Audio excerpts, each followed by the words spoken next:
Christine being carried away by the devil there. I'm sure there might be some kind of symbolism to that. I don't know. That's a rather epic beard the Doctor's got. I'll be right with that. Right, anyway, I think we're far enough into the movie now where those people who were expecting an informed and educational... what's he going to do with that? Oh, thank heaven for that. Those who were, me in, sir. It's fine, I can go in. I retrieved her scarf 20 years ago. That's a great bit of bodyguarding there. Like, okay, whatever. I'll let this random man in your room. Anyway, what was I saying? Yeah, I think we're far enough into the commentary where those who are expecting some kind of educational and informative commentary track have probably, closed it down in disgust. So I'm assuming now I'm just left with the true Phantom Reviewer fans. And I'd like to speak to you directly and tell you a little bit about what's been going on with me. A lot of people have been wondering, where the hell I've been. I've had quite a long absence from YouTube. The fact is, I returned to my true love, which is writing, specifically trying to compose music, as the great Phantom himself does. I'm in a bit of a minority, but I actually really like Love Never Dies, and I thought I'd write my own sequel to it, because I think, a trilogy just make it a bit neater, wouldn't it, to have a nice Phantom of the Opera musical trilogy. So I've done a sequel to Love Never Dies.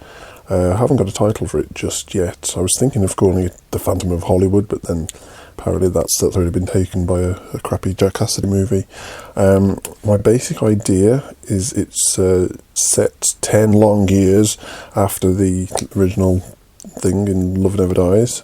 So the Phantom and Gustav make their way over to California. What I thought I would do, actually, I've decided to make it as... they have these expanded universes. You've got your Marvel Cinematic Universe and the Dark Universe and all that good stuff. I thought I'd make a musical cinematic universe. So in this one, the Phantom sells Phantasma to P.T. Barnum.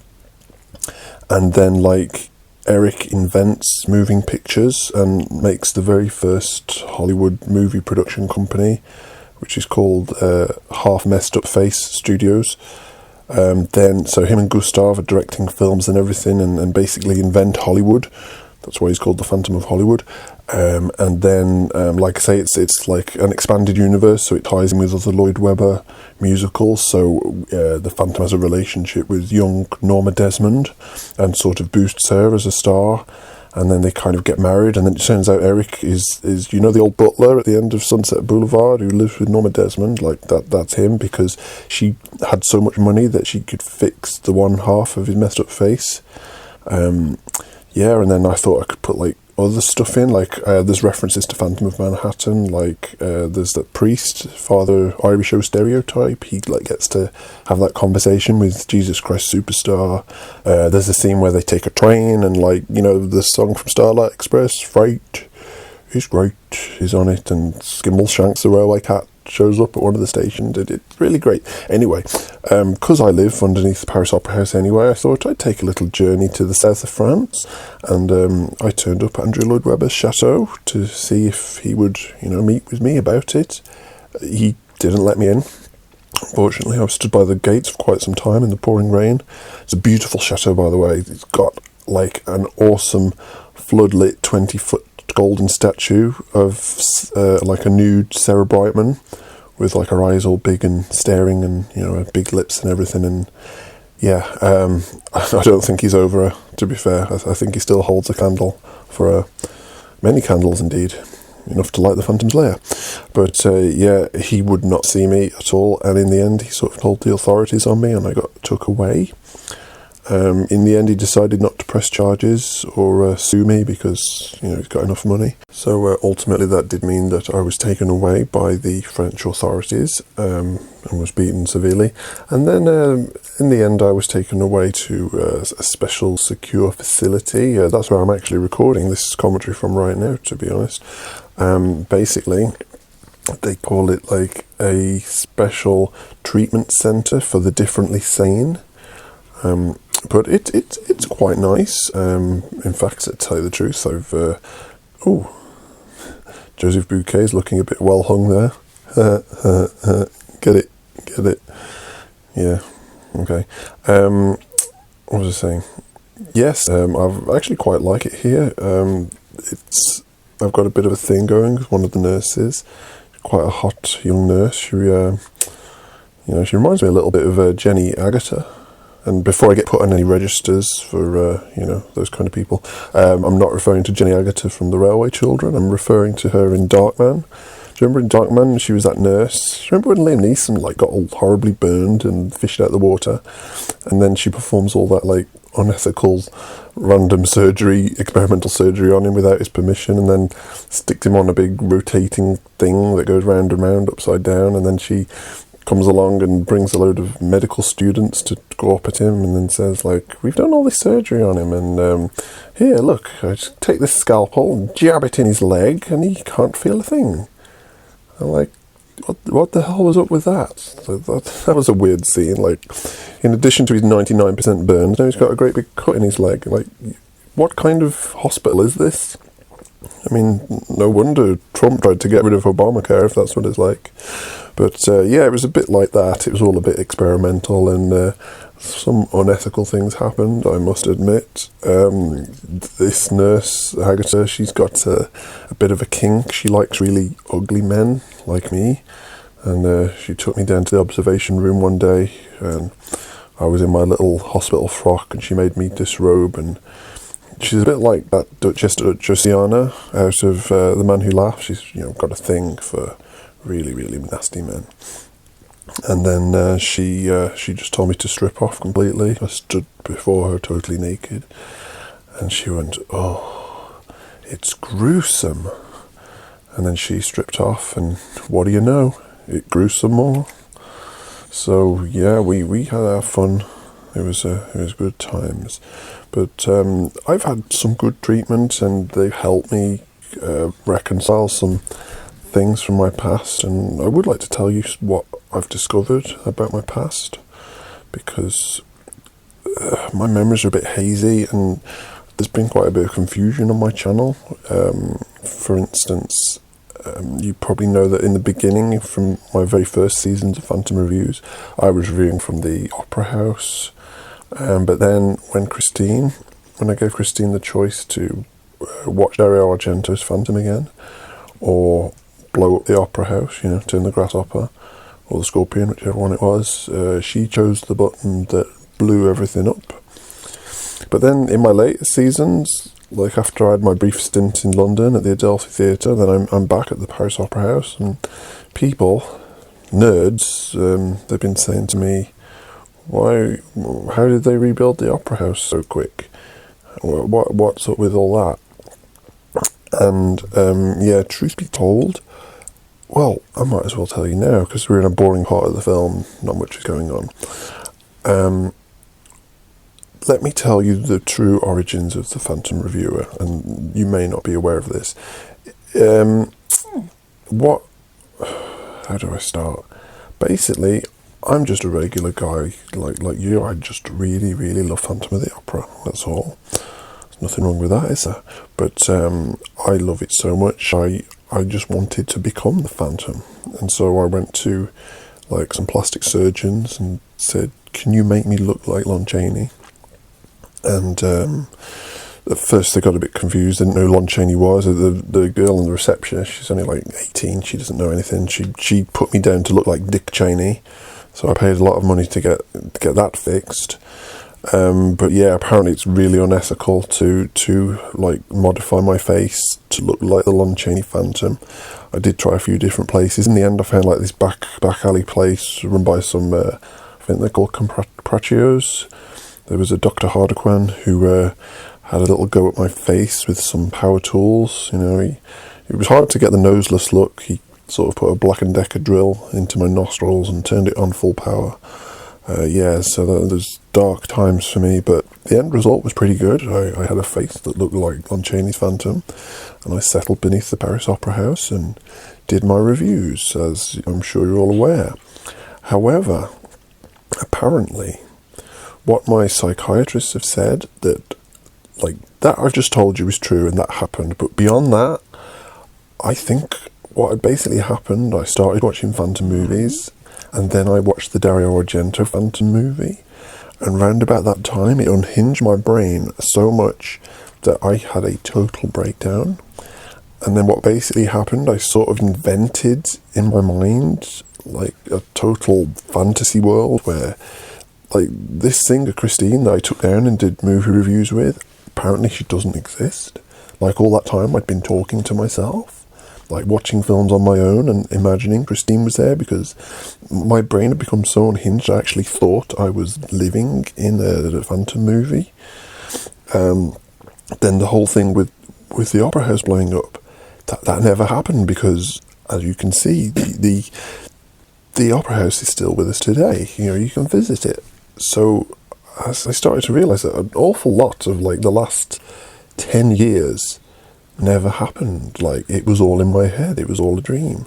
And that was upsetting to me, because I really hate when phantom movies do, or movies in general, pull the whole, oh, it was all a dream. Like, remember that El Fantasma de la Operetta movie?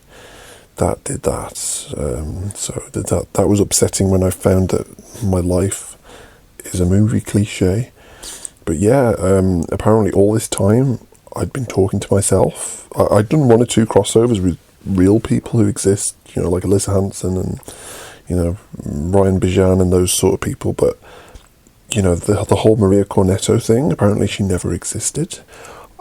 I think I got like a crush on this internet girl I met on the internet called Biscuits, and I guess I just loved her so much that I invented a whole fantasy character where I could be with her, even if it was a bit abductee. So yeah, so basically what I'm trying to say to you is, like, Phantom Reviews seasons 1, 2, 3, 4, 5, 6, like, it was all in my head. And like, this is the real stuff. I was living under the Paris Opera House recently, until the whole unpleasantness with Lloyd Webber. So that's where we're up to at the moment. But I'm getting treatment now. I feel much better. Apparently, well, I started taking these experimental drugs and the voices in my head stopped. And I think I'm pretty cured. So the last few months I've sort of stopped taking those tablets. And now I meet some interesting people. Some nice people come along and visit me in my cells. Some of the people who've been in Phantom of the Opera come and visit me now I've stopped taking my tablets, and I'm sure they're real. I don't believe I'm talking to myself anymore. I mean, when Lon Chaney comes, he doesn't talk, obviously, because, you know, he's silent and he has throat problems and things like that. But, you know, sometimes the Charles Dance Phantom comes along and we have picnics together. And yeah, it's good. It's good. I have a nice doctor who, ever since I stopped taking the drugs, I keep getting nightly visitations from this mysterious fella from Iran or Iraq, I think. His name's Dr. Oga, I think. I think it's spelled DR or Daroga, Dr. Oga. He comes and sees me sometimes. So yeah. I'm getting better, getting much better. So now we're into the exciting part, the chandelier fall. I love how in this one you've got this big heavy ass chandelier and it's held up by a tiny little bit of rope, in contrast to the Claude Rains version where, like, he's hacking away on that chain for 20 minutes. Oh, here we go. And this actually is a great example of the director Rupert Julian, who was such a total, like, inept at directing. One of the stories was relayed by the cameraman, I think, or the director of cinematography, Charles Van Helsing, who was working on the movie, and he said that basically when the chandelier goes down, or when it was starting to, you know, rock and before it falls, Rupert Julian wanted all the lights in the opera house to go out. He wanted it to go completely black. And so they lit the scene and everything. And Rupert Julian looked at it and said, no, there's too much light, Now, obviously, this was going to be a big, expensive shot. They were going to drop the chandelier. I mean, they didn't actually drop it. They sort of lowered it and undercranked the camera. It was a bit like a stop-motion kind of thing. But even so, it was a very difficult thing. And he wanted it, like, pitch black, where basically you couldn't see it. And, Charles Van Halen said that what he did, he got a blue poker chip, and gave it to Rupert Julian and said it was, because what they used to do, they had like a glass a glass that they looked through to judge the contrast of the lighting. Some movie thing. I didn't know this was a thing. So he gave Rupert Julian a blue poker chip and told him to look through that, which obviously he couldn't see a thing, and he was like, yeah, perfect, that's how dark I want it. So, in other words, he's a freaking idiot, because if they shot the scene like that, obviously you just have black, and you wouldn't see the awesome chandelier drop. Now Raoul is to the rescue. We just saw the Persian, I think, with his little fez. Yeah, oh, here we go. And this is another example of really bad direction from Rupert Julian. Although there was a nice close-up of the door going, a bit of tension there.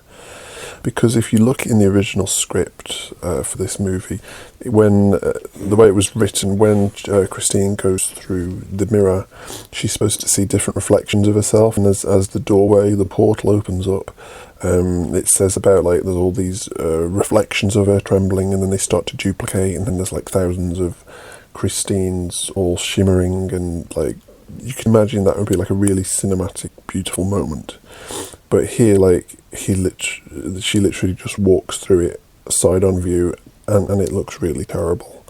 Let's just watch and admire this. Walk to the mirror, have no fear. Wouldn't it be funny if he forgot to like set up the little counterbalance or whatever, and she just like walked into it and hit her head off it? That would be funny. Yeah, like, how lame was that? Like, all the magic was sucked out of it. It was more magical in the David Copperfield meets Phantom of the Opera thing. Now, originally there was like a little scene where the Phantom comes up on a little lift.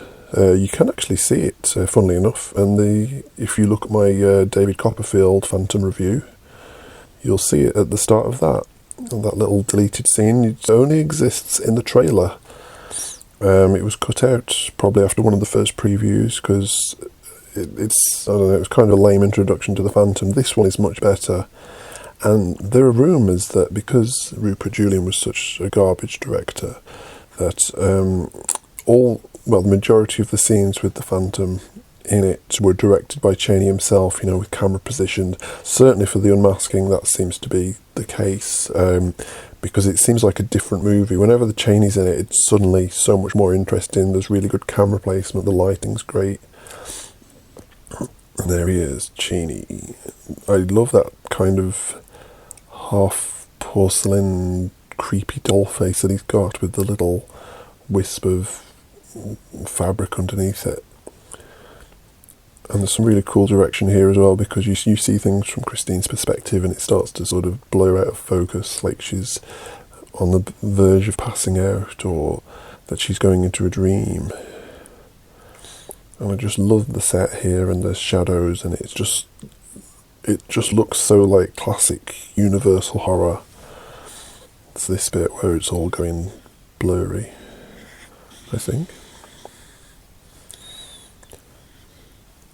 Look not upon my mask. I like a slightly like, I don't know about this kind of thing. Oh, there it is, it's just going blurry. Either that or like the cameraman was drunk at the time. No offence, Charles Van Losbega, whatever your name is. And I just love the visuals of the drapey long dress. Or is that the scarf? I wonder if that's the scarf that Raoul picked up from the sea. And there's Caesar, the black horse that he stole, which is a book reference and does not appear cinematically, I believe, until the 2004 movie, of all places. That's it, bunger on there. That's how ladies ride, side saddle. I think it would be funny if, like, Caesar went off a bit fast and Christine just fell off, banged her head. Look at that awesome lighting. It's a great set that is. I believe, designed by a guy called Ben Carré, who'd actually been to the Opera House, but as far as I know, he'd never been below. Like, hardly anyone is allowed below the Opera House, because a lot of it's flooded and dangerous or whatever. So he just sort of made this design, because he thought it looked cool. I mean, I live under the Paris Opera House, or at least I did until I was put in this facility. So it doesn't look like this. It's basically just cellars, mouldy, mangy. There's a lot of rats, that is true. The rat catchers are not down here very often. And there we go, there's his boat. I do wonder what Caesar does the rest of his days. Like, where's his hay? Where's his water?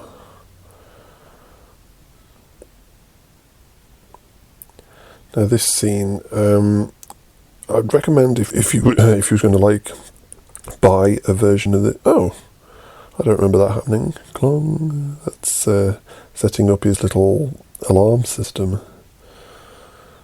He must have some kind of alarm there. Yeah, because that goes off, doesn't it, when Philippe comes in interlopes later. What the hell was I saying? Oh yeah, if I could recommend a version to buy on DVD or Blu-ray, it would be... Oh, crumbs, let me get this right. There's the Ultimate Edition and Special Collector's Edition. In fact, get both.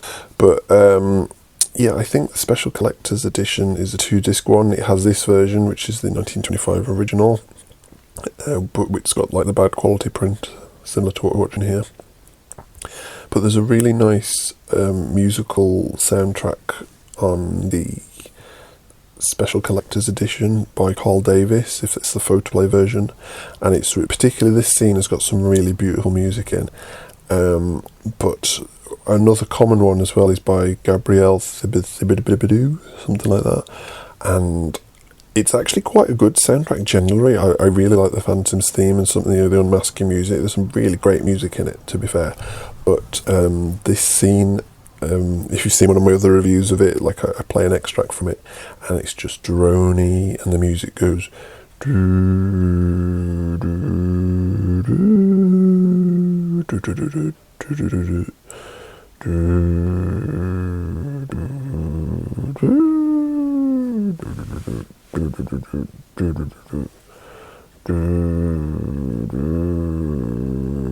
Is that annoying you?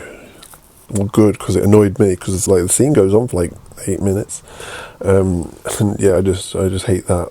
I've made fun of that before, and I'm going to make fun of it now. Now I believe this scene here where the Phantom just goes through the door, that is when like there would have been an interval, because originally this was a much longer ass film with more scenes, so that was like a cut for everyone to have a little break, go to the toilet and whatnot.